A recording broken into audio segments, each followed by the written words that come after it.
Does it feel like yesterday?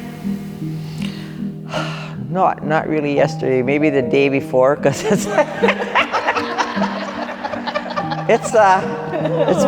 been almost 50 years, Krista. That very first year, 1973, the first year of a state championship for girls basketball, that year Ewen won it for Class D. They had a fabulous team.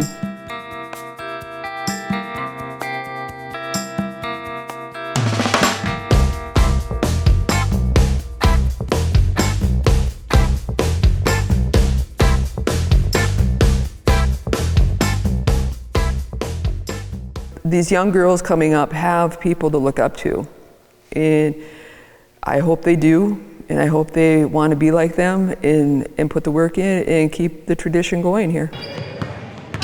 I don't really think today's girls understand just how much work and struggle it was back in 1973 and up to give them the opportunities they have now. It was groundbreaking times.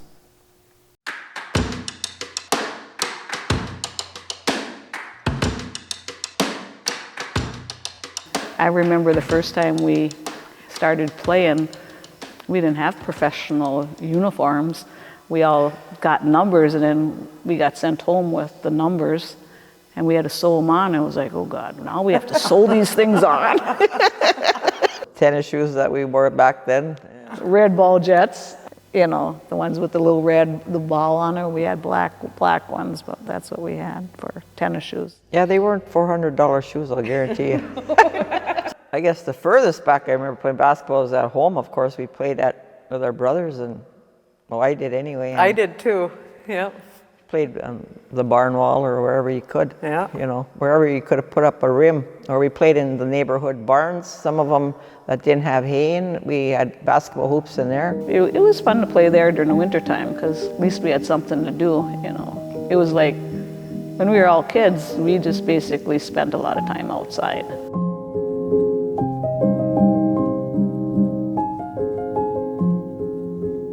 I didn't have sports when I was in high school. All we had was a program called GAA, which we met once a week at nighttime, if the gym was available for girls. We just picked up some games where the coach or athletic director, whoever, could do it. We played Marquette even. We played Ishpeming, we played Nagani, and we beat them, by the way. When we were playing those games, we're still in that old version of girls basketball that you had two forwards, you had two on one end and two on the other end playing defense, and you had two rovers. That was the girls' basketball rules back then. And I don't know if they thought that girls couldn't run that, you know, across the gym, maybe. And when you stood on that one side waiting, it was like, oh, come on. You start looking at the crowd, and it was like, oh, it's like, pay attention, pay attention. Steal the ball already so you can come play on this end. It was silly, but that's the way we had to start out. But they got it improved in time. Got better in '73.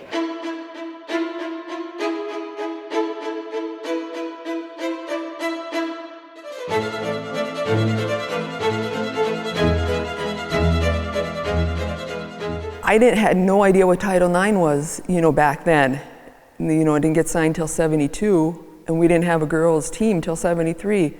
Now, how amazing was it that these young women were championship players? You know, who knew that they could play ball?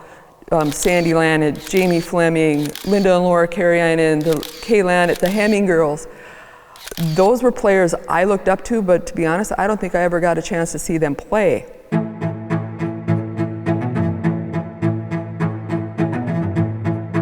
Our games were actually on the radio, which is kind of surprising for back then.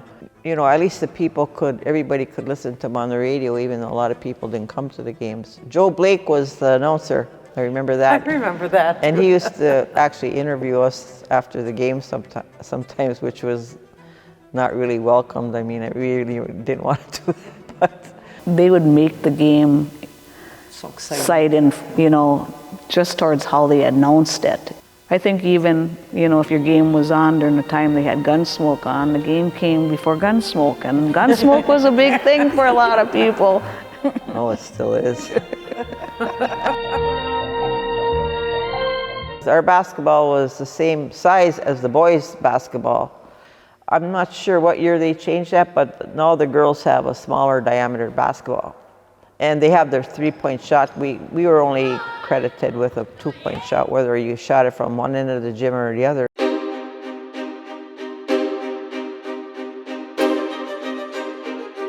We were 23 and 0. 23 and 0 the first 23 year. and 0 and 73 because, that's counting, of course, the tournament game, so. And at that time, I think they had divided the schools up A, B, C, and D, according to the high schools, how big they were.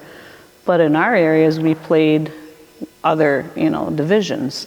I remember playing a couple games against Ontonagon, who was definitely our rival back then. They were in different brackets than Yeah, us. they were class C and we were class D, but we had some really good rivalry games. And White Pine had a team back then, and Berglund had a team, where Nancy Ozier was, coaching back then.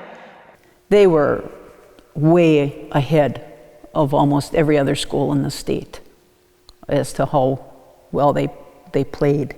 I can remember my team being beat quite badly by them. I remember one time we went to Lake Linden to play there. I think we beat them like 100 and some points. 100 to 23 it was. 23. Yeah. And everybody got to play. That was the nice thing about, Betty. She would always let everybody play. It was really nice because that was the only way you were going to get better, was actually playing. I think that's why we appreciated Betty Nielsen, because she allowed us all to play, gave us all the opportunity, encouraged us all. Yeah. She's a good coach. She was pretty new to basketball also. She didn't know a whole lot about it, but she studied it.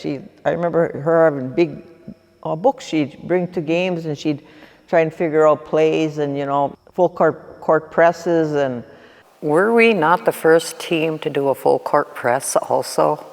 probably, yeah.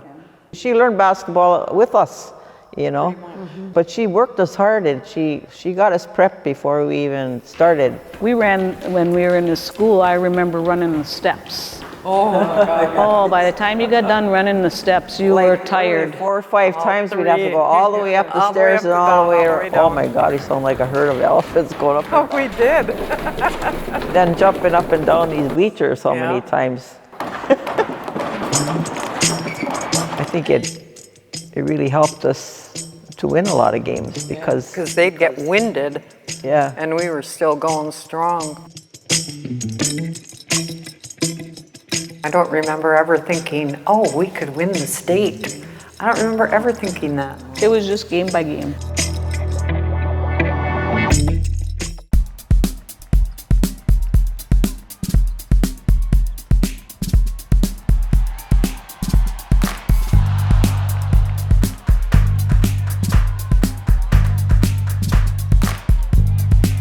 It was The semifinals. Semifinals was a very, were very the tough ones, intense yeah. game. We were able to come from 9 points behind and beat them. Yeah. It was Ann Arbor St. Thomas. So that was probably the most memorable game in the tournament. And then the last game, we were pretty much ahead the whole game. And so it wasn't as intense as the semifinal game, but it was just like getting to that end, and it was just so exciting because it was happening. Our goal, all year, of course, was to do that. Win the final game. And I remember the night before we played, it was just like nobody could sleep. It was just everybody was just up and so nervous. And then, playing right away the next day, there was no break. There's no day in between that we played. It was always the next day back when we played. What I remember is when we won that game, I could hear people in the crowd jeering about these Hicks from up north coming down and taking that trophy up there. They were so upset. I don't know if you guys remember any of that. They were very confident that they were going to win. They were. But we were always taught, don't overthink anything that you're going to ever win. You know, it's what you do on the floor, your actions, and playing the best you can. We had a thing that none of us shaved our legs. I was like, you know, it didn't bother me too much, but some people it was like, you know, that's why we wore the long socks, because it was like, that was going to jinx us. It was just something, I don't even know who came up with it. But we all followed through. Oh, none of us shaved.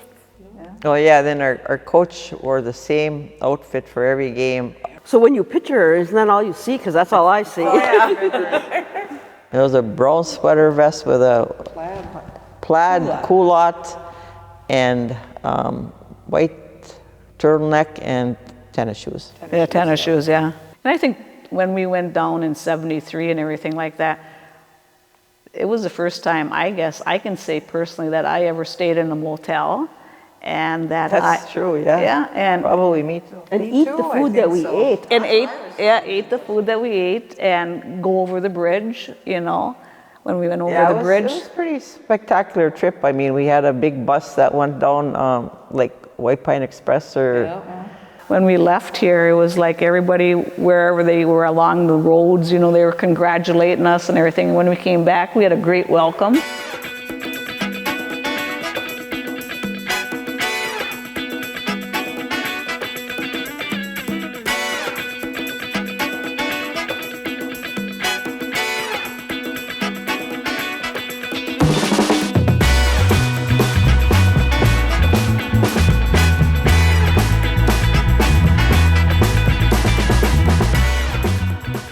Sandy Manning was kind of our quarterback, I guess you could say. Right. You know, proceeded on to go to college and play, and she had a basketball IQ. You know, she watched basketball and played basketball her whole life with her brothers. And Teresa Wolf was a great defensive player, and so was Patty and Jamie. Jamie was a great ball handler, shooter, rebounder.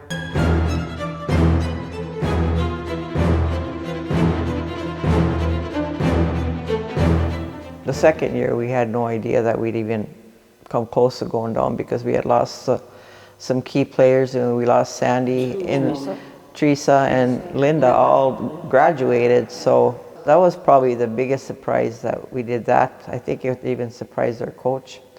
We got beat pretty bad too, but we... Remember how bad those refs were? Yeah. They were horrible. And like I said, those women were all over 6 feet. And they were all over us. I mean, they'd smack us and... Unfortunate, but just to get down there again was pretty thrilling. A pretty good accomplishment. What an accomplishment when you think of it, really. You know? Yeah, 2 years in a row. First 2 years of girls basketball. And there was, you know, we were pretty gracious. We were first the state champions when they first started the first year. Second year we were, you know, runner-up. I think it was basically, you had fun. And the love of the game. Oh, for sure, we loved the game, yeah. You know, it just started the whole thing here at Ewen. I think it was a standard. They set a high standard for the rest of us. It's just amazing that it took that long before schools could have women playing sports like that and be a school sport. So it's come a long way with Title IX. It's given so many women opportunities that, you know, weren't there. But who knew the talent was here?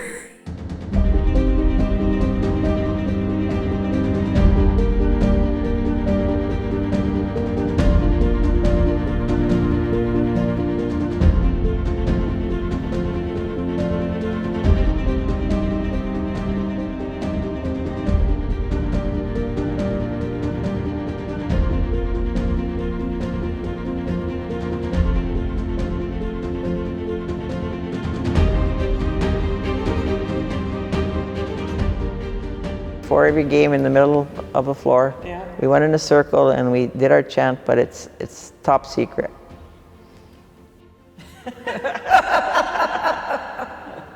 I remember it though. Yeah, I could say it right now, but I can't. not gonna. But I can't.